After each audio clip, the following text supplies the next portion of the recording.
Bienvenue sur une nouvelle vidéo sur cette fois-ci Android Manifest que nous allons voir tout de suite. Bien sûr, je me représente encore, Diego Petrine, élève de Sumafo. Donc ici aujourd'hui nous allons juste expliquer rapidement mais qu'est-ce que l'Android Manifest. Et pour faire ça, alors on va commencer par simplement hop.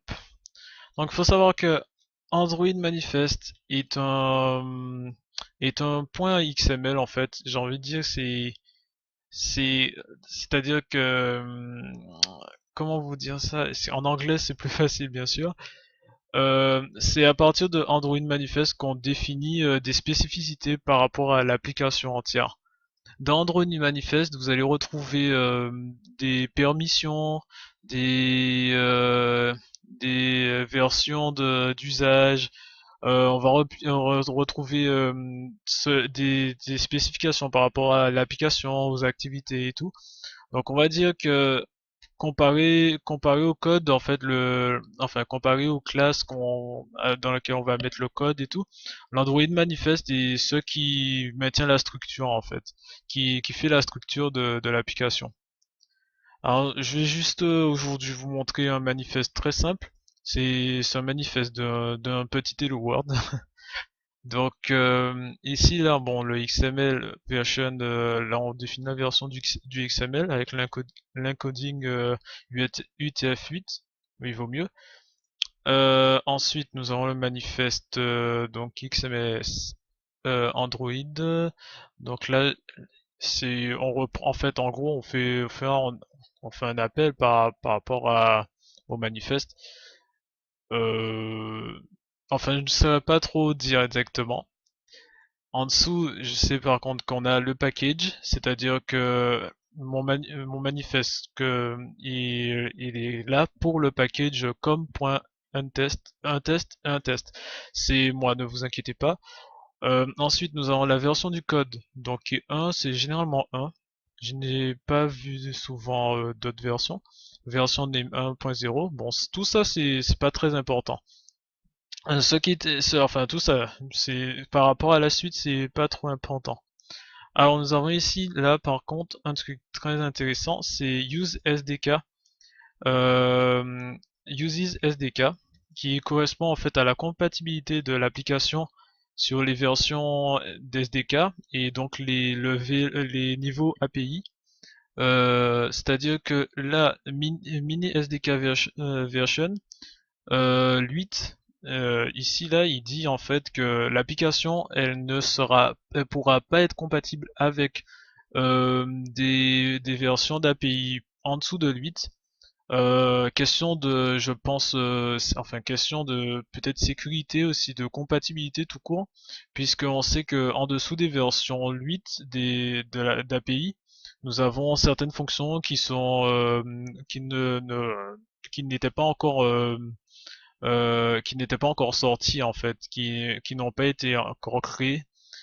Et donc c'est toujours bien de pouvoir mettre une limite sur la version SDK. Bon, c'est un peu injuste, c'est un peu injuste pour les pauvres utilisateurs d'un ancien SDK, mais bon.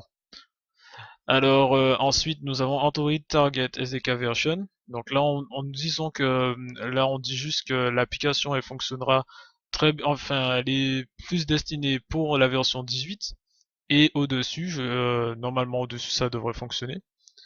Ensuite quand nous rentrons ici, nous avons toute la section application qui contiendra qui instancie en fait la classe application et qui contiendra en fait un ensemble d'éléments comme ces activités, les activités qui sont dans l'application, aussi les actions, bon ça c'est après c'est dans Activity, mais il y a d'autres paramètres qu'on peut mettre, mais là pour faire simple c'est juste les spécifications de l'application. Alors quand on regarde là, Android Allow Backup, donc là on autorise le retour, c'est-à-dire je suppose que c'est quand on fait retour avec le smartphone. Android icône, bon là c'est les icônes qui sont utilisées, le label, le thème, donc tout ça est défini par dans les ressources, je crois. Je crois que ce sont dans les ressources. Ensuite, nous avons Activity. Activity ici qui est définie, enfin, Activity qui est définie dans l'application. Donc ici, là, il n'y a qu'une seule activité. Si on pouvait, on aurait pu rajouter une autre activité, juste comme ça, en fait. Juste en copie-colle. Sauf qu'il aurait fallu que ce soit une seconde activité du genre second activity. Voilà. Normalement, il y aura pas trop de choses. Voilà, bon. Là, nous avons juste un petit avertissement qu'on n'est pas en train de... En, en fait, qu'on ne n'en renvoie pas la cible sur les dernières versions API. Bon, on peut le mettre. Voilà, c'est parti. Et donc, pour en fait une activité correspond généralement à une classe et donc ça peut correspondre à une classe et donc à un layout souvent. Généralement, on parle de layout comme des activités. Quand on change d'écran, on change de layout, c'est qu'on passe d'une activité à une autre. Alors ici, bon, alors pour expliquer juste intent filter. C'est le type d'intent que l'activité fera en fait, c'est-à-dire action. Là, nous aurons des actions sur le main, action, nous aurons des intents sur le launcher. Et en fait, les intents sont les actions qui sont des actions qu'on peut faire effectuer par d'autres composants. Si ce serait mieux de faire un schéma, mais je pourrais pas vous expliquer concrètement. Juste que les intents nous permettent en général de passer d'une application à une autre, en fait. D'une activité à une autre. C'est-à-dire, imaginons que j'appuie sur un bouton, j'utiliserai un intent pour dire que avec l'événement bouton, que une autre activité enfin une autre activité s'ouvrira. Et donc je lui passerai l'intent pour qu'elle le récupère et qu'on continue sur l'autre activité.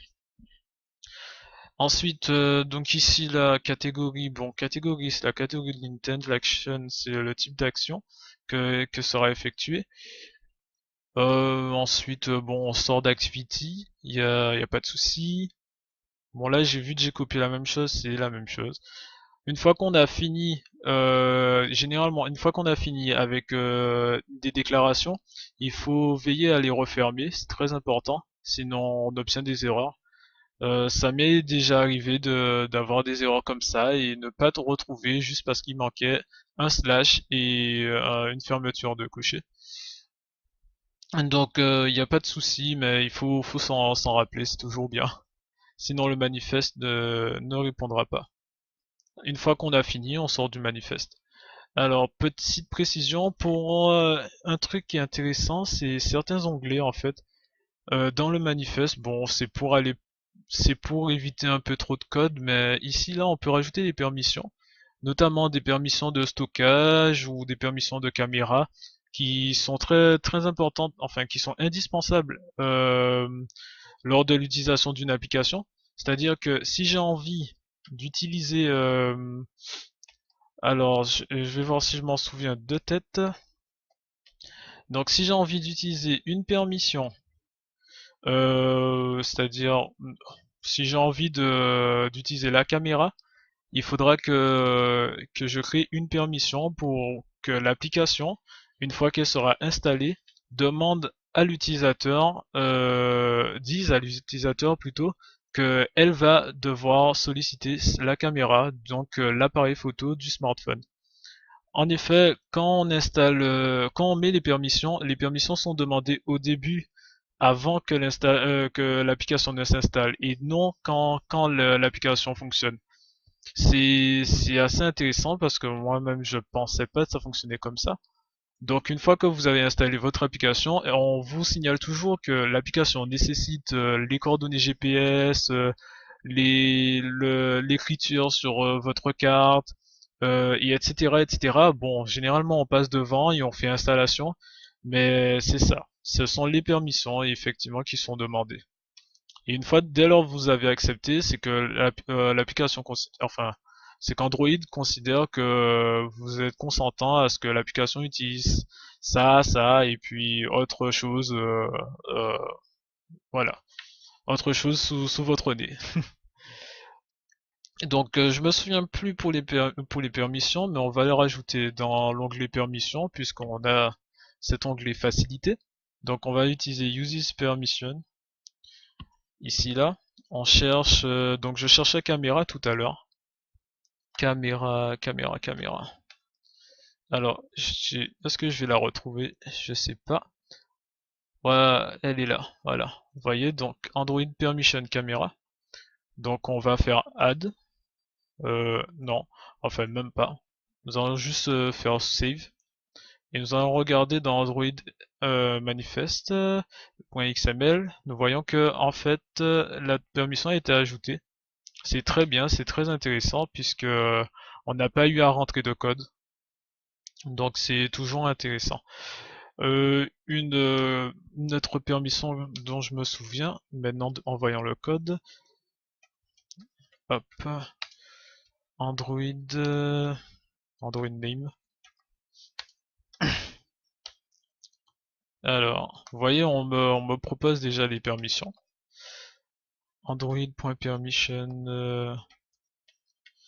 Alors, je crois que c'était. Ah, c'est dommage. Là,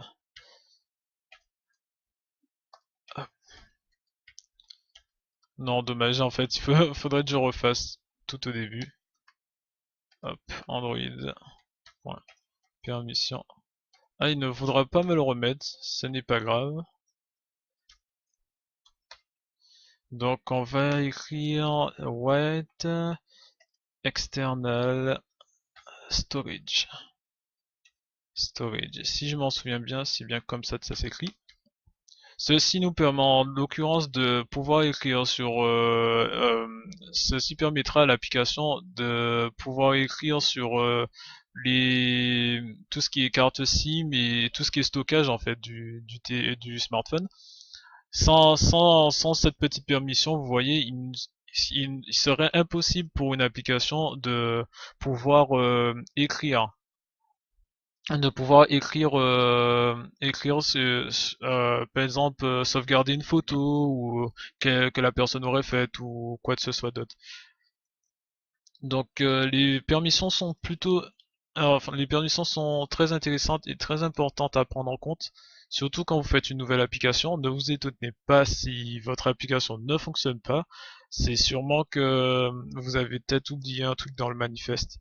Quand le manifeste structure vraiment l'ensemble du projet, enfin de l'application. Sans lui, il n'y aurait pas, enfin, sans lui, ce serait un peu dur de pouvoir programmer.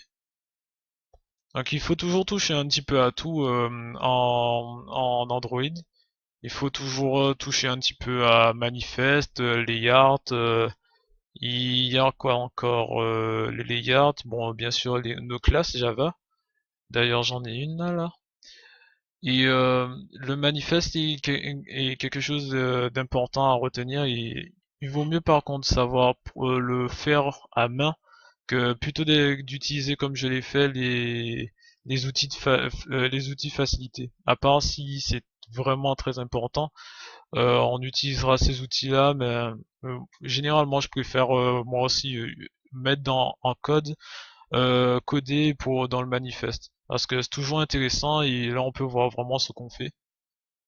Et on peut modifier, bon voilà. Je pense que c'est tout. Je peux m'arrêter là pour le manifeste. Après, vous pouvez toujours aller voir Manifest Android Developer sur Manifest sur Android Developer.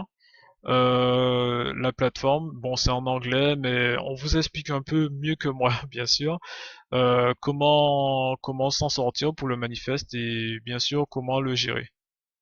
Il y a beaucoup encore de fonctions, et il y a beaucoup de choses à utiliser dedans et c'est assez intéressant à voir. Voilà, donc j'en ai fini et je vous laisse. Passez une bonne journée.